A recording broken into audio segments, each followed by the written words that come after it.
I'm Ben Maracle. Welcome to where Hollywood is taken seriously. The summer movie season has begun, and to start it off is The Amazing Spider-Man 2, which is directed by Mark Webb, who directed the previous Spider-Man film, The Amazing Spider-Man. The Amazing Spider-Man 2 starts off with the first 10 minutes being a flashback. Some of the flashback scenes are similar to what was shown in The Amazing Spider-Man. During the flashbacks, we see what happens to Peter's parents after they leave him with his aunt and uncle.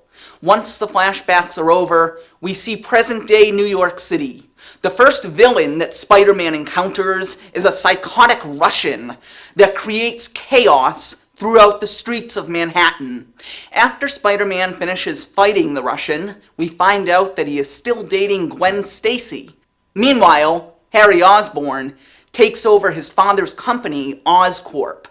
Max Dillon, an employee at Oscorp, is turned into Electro, a villain that uses electricity as his weapon. Electro starts to destroy Times Square. The movie drifts away from the character of Electro for a while and moves on to Harry Osborn. Since Harry has been handed over Oscorp, he finds out something very interesting that leads him to want something desperately from Spider-Man. Harry is not the only person that finds out some interesting information. Peter also finds out more about why his parents left him with his aunt and uncle. Harry, who looks like he's on drugs for most of the movie, soon joins forces with Electro. Once Harry and Electro join forces, that is when the final battles begin between Electro and Spider-Man, and then moves right along to Harry battling Spider-Man. Even though The Amazing Spider-Man 2 was a lot more entertaining than The Amazing Spider-Man, it still had problems.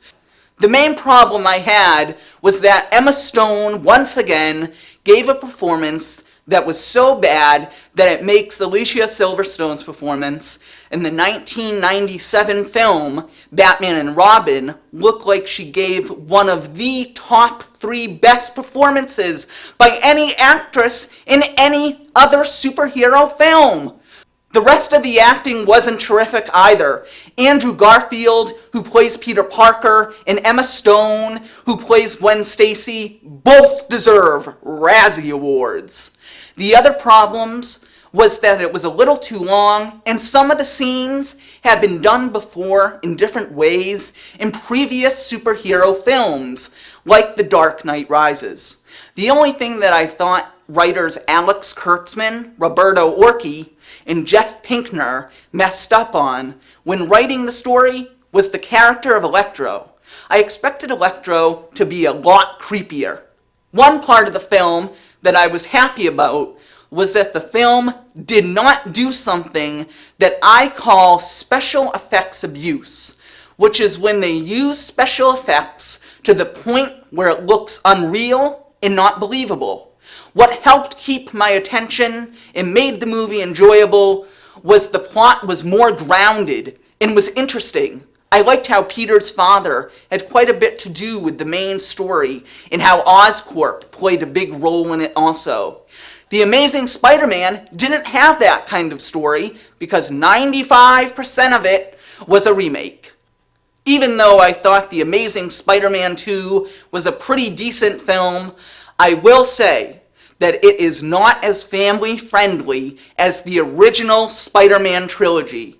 The Amazing Spider-Man 2 also stars Oscar-nominated actor Paul Giamatti, Oscar-winning actor Jamie Foxx, Oscar-winning actor Chris Cooper, and 2-time Oscar-winning actress Sally Field.